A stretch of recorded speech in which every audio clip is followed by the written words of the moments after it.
আসসালামু আলাইকুম দর্শক, রাতের বেলা রাজনৈতিক নাটকীয়তা, সেই নাটকীয়তার যে খবরাখবর আসছে তাতে দেখা যাচ্ছে যে প্রধান উপদেষ্টা ডক্টর মোহাম্মদ ইউনূস পদত্যাগ করতে চেয়েছেন বা পদত্যাগ করার প্রস্তুতি নিয়েছেন অথবা পদত্যাগ করার সিদ্ধান্ত নিয়েছেন, এমন খবর চাউর হবার পর সেখানে ছুটে গেছেন নাহিদ ইসলাম, এনসিপির আহ্বায়ক।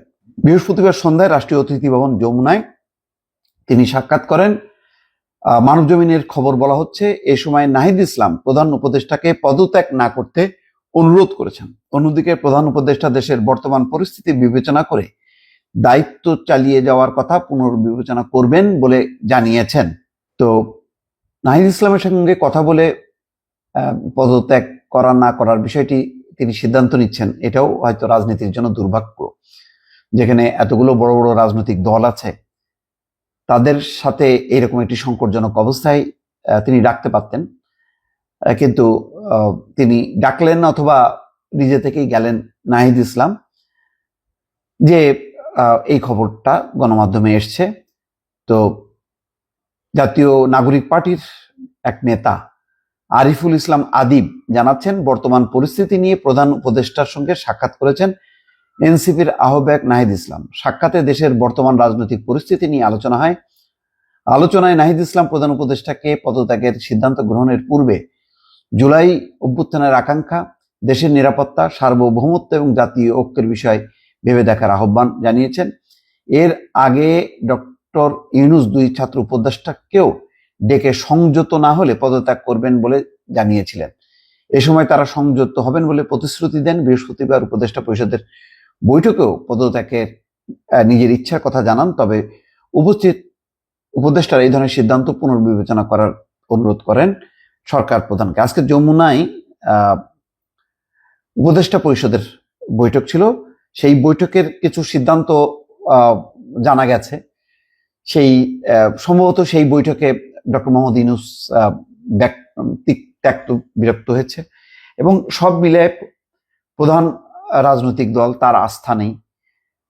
সেনাপ্রধান বক্তব্য দিয়েছেন, সেখানেও ডিসেম্বরের কথা বলা হচ্ছে।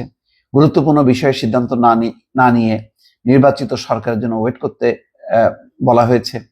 দুই উপদেষ্টাকে পদত্যাগের জন্য দিনভর গত 5-7 দিন ধরে লাগাতার আন্দোলন চলেছে এবং হাইকোর্ট রিট খারিজ করেছে, শপথ নিতে বলেছে।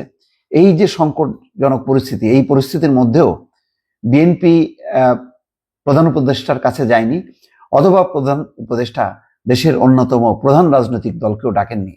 বোঝাই যাচ্ছে যে বিএনপির সঙ্গে একটা দূরত্ব, সেই দূরত্ব বা সেই রাজনৈতিক শূন্যতা, গ্যাপটা যদি এনসিপির নাহিদ ইসলামকে দিয়ে পূরণ করতে চায় বা এনসিপিকে দিয়ে পূরণ করে, সেটা অত্যন্ত দুর্ভাগ্যজনক। এই যে বাস্তবতা হলো, এনসিপি নামক রাজনৈতিক দলটির অবয়ব অবস্থান যে কতখানি, এটা হয়তো সম্ভবত এখনো ডক্টর মোহাম্মদ ইউনূস বুঝতে পারছেন না। তিনি এখনো সেই জুলাই আগস্টের ঘরে আছেন। এখানে জামাত ইসলামীকেও ডাকতে পারতো বা বিএনপির সাথে ডাকতে পারতো। আর যেহেতু সব দলের তিনি প্রতিনিধিত্ব করেন, এখনো পর্যন্ত বিএনপি কিন্তু বলেনি যে তারা আস্থা মানে মানে কি বলে একদম উইথড্র করলেন। তারা বলছে, সতর্ক করছে, আলটিমেটাম দিচ্ছেন, যেটা করেন নির্বাচনের তারিখটা দয়া করে নির্দিষ্ট করেন, আর গুরুত্বপূর্ণ বিষয়ে দরকার নেই, মোটা দাগের কিছু সংস্কার করেন। কিন্তু এই কথাগুলো কেন গুরুত্ব পাচ্ছে না? ডক্টর মোহাম্মদ ইউনূস তো বলেছেন, কম সংস্কার চাইলে ডিসেম্বরের নির্বাচন। তা কম সংস্কার তো বোঝাই যাচ্ছে যে রাজনৈতিক দলগুলো ব্যাপক ভিত্তিক সংস্কার চাচ্ছে না। তাহলে ওনার বিএনপির কথা গুরুত্বপূর্ণ না, গুরুত্বপূর্ণ হয়ে যাচ্ছে এনসিপির কথা, এবং সেই অনুযায়ী তিনি মুভ করছেন। এটাও একটা দুর্ভাগ্য। তো যাই হোক, প্রথম আলো যেটা বলেছেন যে অন্তর্বর্তী সরকারের প্রধান উপদেষ্টা অধ্যাপক মোহাম্মদ ইউনূস পদত্যাগ করতে চাইছেন। সামাজিক যোগাযোগ মাধ্যমে চলা এমন আলোচনার মধ্যে তার সঙ্গে সাক্ষাৎ করেছেন এনসিপির আহ্বায়ক নাহিদ ইসলাম। ইশরাক হোসেনকে যে উদ্ভূত পরিস্থিতি, এই পরিস্থিতির জন্য কাকে দায়ী করবেন? কেন আসিফ মাহমুদ সজীব ভুইয়া শপথের ব্যবস্থা না করে পাল্টা আইনগত জটিলতা, তারপরে কোর্টে রিট করা, এই বিষয়গুলির মধ্যে যে একটা রাজনৈতিক দলকে উস্কে দেয়া, মানে তার বিরুদ্ধে চলে যাওয়া অযৌক্তিকভাবে, সেটা কি বিবেচনা করা উচিত ছিল না? ডক্টর মোহাম্মদ ইউনূস তাৎক্ষণিকভাবে সিদ্ধান্ত নিয়ে দুই উপদেষ্টাকে যদি অব্যাহতি দিতেন, কি এমন মহাভারত অশুদ্ধ হতো? সন্ধ্যায় প্রধান উপদেষ্টার বাসভবন যমুনায় গিয়ে তার সঙ্গে বিভিন্ন বিষয়ে কথা বলেছেন নাহিদ ইসলাম। এনসিপির শীর্ষ পর্যায়ের একাধিক সূত্র বলছে সন্ধ্যা 7টার দিকে যমুনায় প্রবেশ করেন নাহিদ ইসলাম। তিনি বেশ কিছুক্ষণ প্রধান উপদেষ্টার সঙ্গে একান্তে আলাপ করেছেন।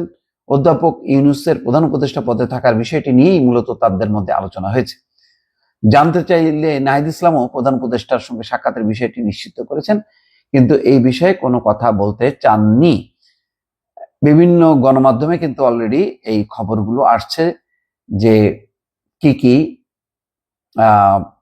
আলোচনা হয়েছে বা দেখা হয়েছে, তবে বিস্তারিত কিছু বলা হয়নি। তবে সন্ধ্যায় মাহফুজ আলম এবং আসিফ মাহমুদ সজীব ভুঁইয়াও প্রধান উপদেষ্টার সঙ্গে দেখা করেছেন, তাদেরকে হয়তো কিছু নির্দেশনা দিয়েছেন। এখন সরকারের দৃশ্যমান পদক্ষেপ লাগবে। যদি পদক্ষেপ না দেখানো হয়, মানে প্রধান দল বিএনপিকে যদি আশ্বস্ত করানো হয়, তাহলে পরিস্থিতি খারাপের দিকে যাবে বলেই ধারণা করা যায়। দর্শক ভালো থাকবেন, আল্লাহ হাফেজ।